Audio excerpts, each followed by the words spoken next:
Je vous souhaite la bienvenue au nom de l'ULC. Aujourd'hui, nous allons vous présenter différentes situations et problèmes auxquels les jeunes consommateurs peuvent être confrontés au quotidien et ce qu'on pourra faire dans ces cas de figure et à quoi il faut faire attention. Tom pense avoir trouvé un bon plan. Pour améliorer ses performances sportives et avoir des abdos de rêve, Tom a décidé de faire de la musculation dans un centre de fitness. Il a trouvé un centre qui propose un abonnement de 12 mois dont les 3 premiers mois sont gratuits. Tom a tout de suite signé. Si après 3 mois il en a marre, il résiliera l'abonnement et se sera entraîné pendant 3 mois gratuitement. Est-ce vraiment le cas? Alors, ce qu'il faut absolument savoir dans ce cas-là, c'est lorsque l'on souscrit un abonnement à une durée déterminée, que ce soit 6 mois, 12 mois ou 24 mois, ou toute autre durée qui a bien été précisée au préalable, eh bien, on est obligé de respecter cette durée. Cette durée, elle n'est pas là pour faire beau.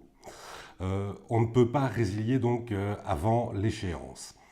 Si on le fait quand même, eh bien, on doit alors continuer à payer les mensualités jusqu'à la fin de cette échéance.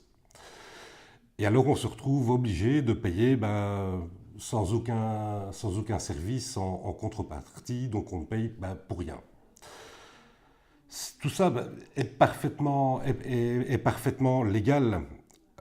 C'est dû au fait qu'on s'est véritablement engagé pour la durée en question et on ne peut donc pas faire marche arrière. En plus, il faut vraiment faire attention parce que la plupart des abonnements sont à durée déterminée, tacitement reconductibles. C'est-à-dire ils sont reconductibles donc pour une durée identique ou pour une durée indéterminée. Prenons un exemple, celui par exemple d'un abonnement signé le 1er septembre pour une durée de 12 mois et qui comporte un article qui figure dans les conditions générales et qui dirait ceci.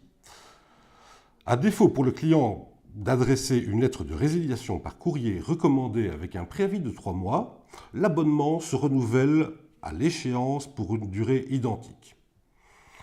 Eh bien, dans ce cas-là, il faut envoyer sa résiliation donc, vers la fin du mois de mai pour qu'elle arrive à destination donc, au plus tard pour le 31 mai.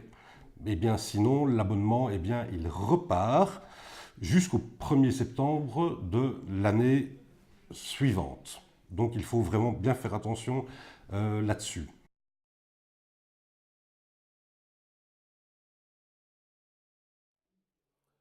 Alors, dans le cas concret de Tom, qu'en est-il?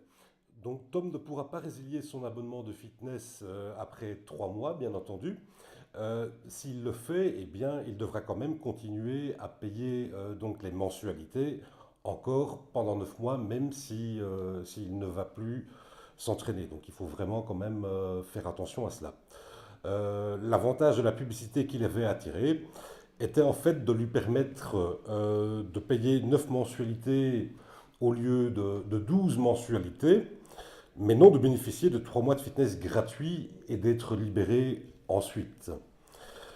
Donc, enfin, pour compléter ta culture juridique, sache que la distinction entre contrat à durée déterminée ou à durée indéterminée ne concerne bien entendu pas que les abonnements de fitness, mais tous les types de contrats, tels que par exemple les abonnements téléphoniques ou alors des abonnements à des magazines, divers contrats de services de location. Voilà, j'espère avoir répondu au cas concret de Tom.